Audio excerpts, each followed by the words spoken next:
The world of geopolitics is often shaped not by words alone, but by bold actions that ripple across borders, sending signals far beyond their immediate impact.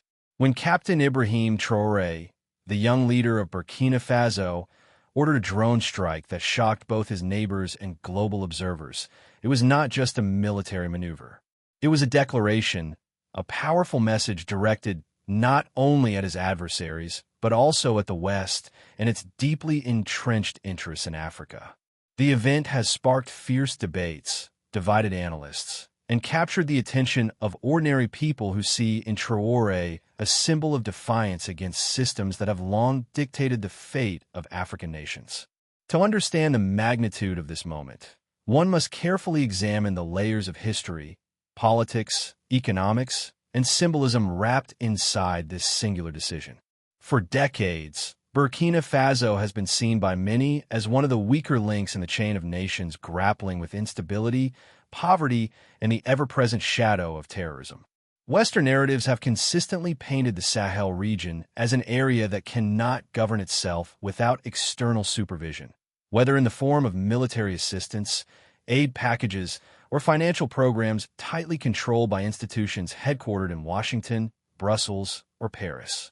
But in recent years, something began to shift.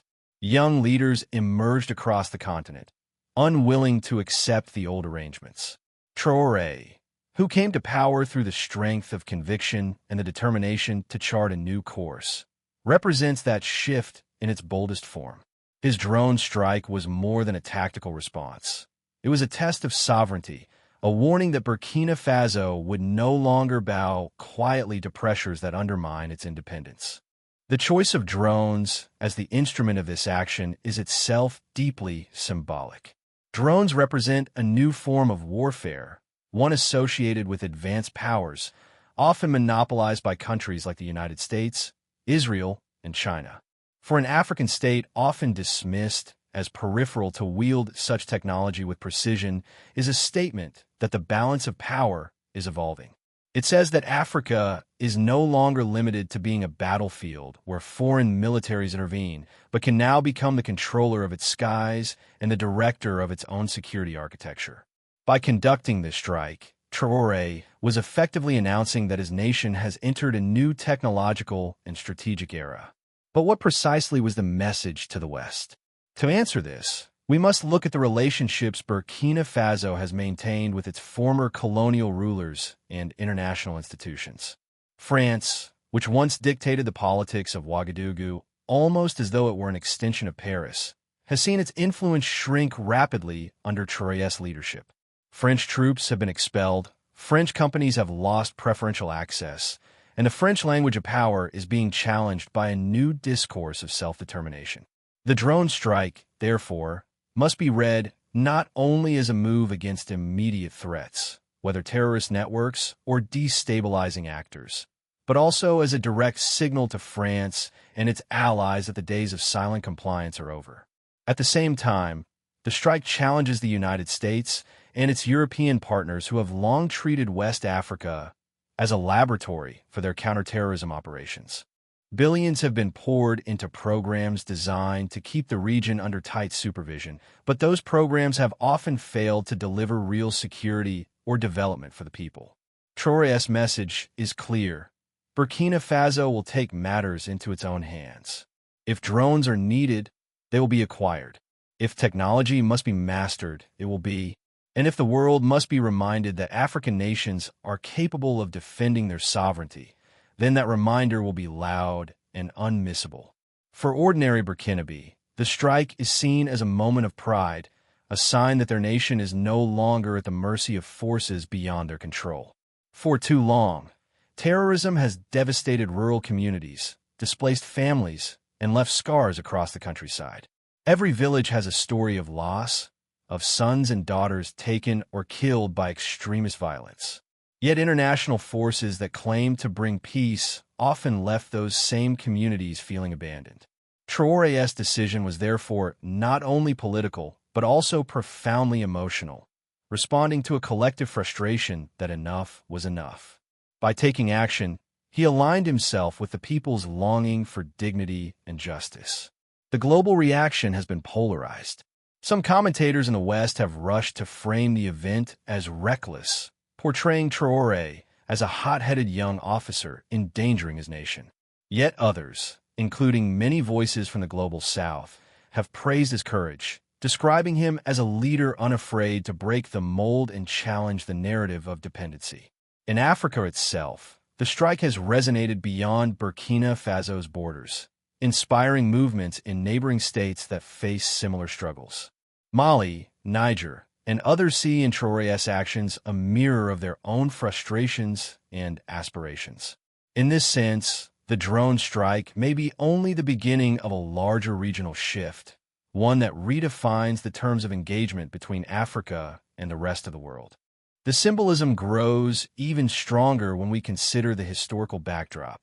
Africa's story with Western powers has often been one of extraction, of resources, of wealth, of agency.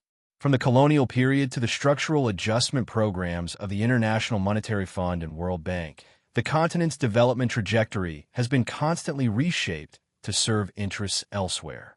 Even in the so-called War on Terror, Africa has too often been treated as a pawn. The drone strike, therefore, is not simply about Burkina Faso. It is about rewriting the terms of this history. Traoré has essentially declared, Africa will no longer be the passive recipient of foreign strategies. It will generate its own. At the same time, the message also carries a risk. Drone warfare is not without consequences. Strikes can create new enemies, escalate tensions, or invite retaliation. Critics argue that Traoré has opened a dangerous chapter, one that could drag Burkina Faso into deeper conflict. Yet this is where his leadership will be tested most, whether he can balance the symbolism of bold action with the practical need for stability and peace. If he succeeds, his model could become a blueprint for other African leaders seeking to assert their independence without falling into the traps of endless war. If he fails, the skeptics will claim vindication, and the old narratives of African fragility will be recycled. Another dimension that cannot be ignored is the geopolitical competition over Africa. In recent years, China, Russia, and Turkey have sought to expand their influence on the continent, often by providing military technology and political support to governments distancing themselves from the West. The use of drones in Burkina Faso raises questions about where they came from, who supplied them, and what new alliances are forming in the shadows. Was this strike made possible by partnerships beyond the West? And if so, does it mark a shift in the global alignment of Africa's future? To many observers, the answer is yes. The West is no longer the sole gatekeeper of advanced technology, and Africa is diversifying its sources of strength. The broader implication for the dollar-based economic order is equally significant. Whenever African nations make decisions that assert independence, the ripple effects extend into trade, finance, and currency relations. Traoré's defiance echoes within conversations about de-dollarization, about regional integration, about creating an Africa that does not simply export raw materials but controls the value chain. The drone strike may appear at first glance to be a purely military act, but in reality, it is linked to these larger ambitions. An Africa that is technologically capable, politically independent, and economically self-directed. The global media's reaction to this story illustrates another point. The battle for narratives is as important as the battle on the ground. Western outlets emphasize the risks, African outlets highlight the pride, and independent voices across the digital space debate the meaning of sovereignty in the 21st century. This clash of narratives itself is part of the larger struggle. For centuries, Africa's image was defined from outside. Today, through bold moves like this, African leaders are reclaiming that image, forcing the world to see them not as passive actors, but as agents of history. Ultimately, the question remains, what message did Traoré truly send to the West? It was a message layered with defiance, pride, and determination. It said, you no longer control the script. It said, Africa will not wait for permission to protect itself. It said, if you will not deliver security, we will find it ourselves. And most of all, it said, The days of treating Africa as an afterthought are ending. But messages are only the beginning. The coming months and years will reveal whether Traoré's actions can be sustained by policies, by alliances, by long-term strategies that move beyond symbolic strikes to structural transformation. Can Burkina Faso leverage this moment to rebuild its economy, to unite its people, to inspire a continental movement that demands true liberation? Can Traoré transform shock into substance, headlines into history? These are the questions that remain unanswered, but one thing is clear. The drone strike has already altered the conversation. The world has been forced to pay attention, and that alone is a victory. For the young people of Africa, it is a reminder that leadership can look different, that courage can come from unexpected places, and that history is not only written in boardrooms in the West, but also in the skies above Ouagadougou. For the powerful institutions that once assumed permanent authority, it is a warning that their grip is loosening. And for Ibrahim Traoré himself, it is both a triumph and a burden. The triumph of defiance, and the burden of proving that defiance can deliver a new future. The story of Burkina Faso's drone strike is, therefore, much larger than Burkina Faso.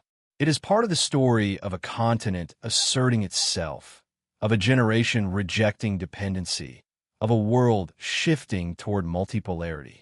The shockwaves are real, and the message is unmistakable. Africa is no longer waiting to be saved. It is standing up, speaking out, and striking back.